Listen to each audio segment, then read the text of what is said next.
In May 1999, a 14-year-old girl went to Hong Kong police station. She told officers for the past several weeks she'd been plagued by the ghost of a woman who had been bound by electrical wire and tortured to death. The police dismissed her claims as nothing but teenage nonsense. Their interest peaked when she explained that the ghost woman she was talking about, she had helped in her murder. They then followed the child back to the flat in the city's run-down area of Kowloon district. They discovered the girl's nightmares were very real.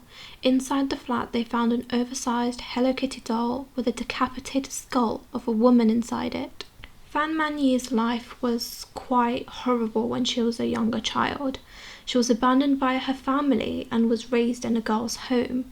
When she was a teenager, she had developed a drug addiction and started to turn to prostitution to pay for her habit. By 23, she secured a job at a nightclub, though she was still battling her addiction. In early 1997, Man-yi met Chan Man-lok, a 34-year-old socialite. The two met at the nightclub and discovered they had something in common. Man-yi was a prostitute and a drug addict, and Man-lok was a pimp and a drug dealer. Before long, she was a regular addition to his group, including his henchmen. In 1997, desperate times called for money and drugs, and Man-yi stole his wallet and tried to steal the $4,000 inside it. What she didn't know was that he was the last person she should have stolen from. As soon as he realized the money was gone, he enlisted two of his henchmen to kidnap her. He intended to force her into prostitution for himself and then take the money she earned as payback for the money she had stolen from him. But this plan soon got out of hand. He and his henchmen decided simply prostituting Man-yi was not enough and began torturing her. They tied her up and beat her, and for over a month subjected her to various horrors, from burning her skin, sexually assaulting her, and forcing her to eat human feces. Loosely being Man-yi-lok's girlfriend, it is said, in likelihood she was his prostitute, a girl named Ah-fong went to the apartment and witnessed this torture. She witnessed him kick Man-yi 50 times in the head, and then she joined in. Spices were rubbed into her wounds, her legs and feet burned with candle wax and hot plastic so she couldn't walk. She was forced to smile and say that she enjoyed the beatings, and if she refused, they would subject her to even harsher torture. As part of Ah-fong's plea deal, further details were not released. However, when asked about them, she replied, "I had a feeling it was for fun," referring to hitting Man-yi in the head 50 times. After a month of torture, on April 15, 1999, Ah-fong discovered Man-yi had died overnight.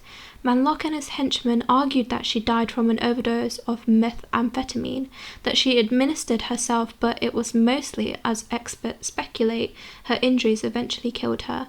It's speculated because there's no way of knowing for sure, as the henchmen moved her body to the bathtub and dismembered her with a saw. They cooked the individual pieces of her body to stop her from decomposing and emitting the smell of rotten flesh. However, they saved her head, while the rest of her body was boiled away. After boiling her head, they sewed her boiled skull into an oversized Hello Kitty mermaid doll. Additionally, they kept one of her tooths and several internal organs, which they stored in a plastic bag. It's absolutely shocking how the trial went.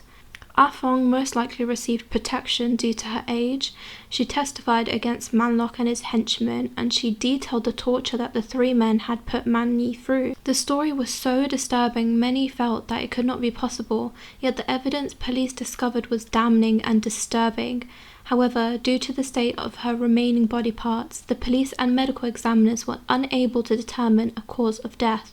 There was no doubt that she had experienced indescribable torture and that the three men had inflicted much of the damage to her body, but there was no way to tell whether a drug overdose or the torture was to blame. Shockingly, and I am absolutely speechless, the three of them were convicted for manslaughter, not murder, as the jury believed that though they had caused her death, death was not the intent.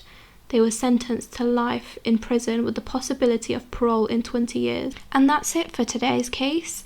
Make sure to subscribe and hit that like button, and I'll see you for our next case.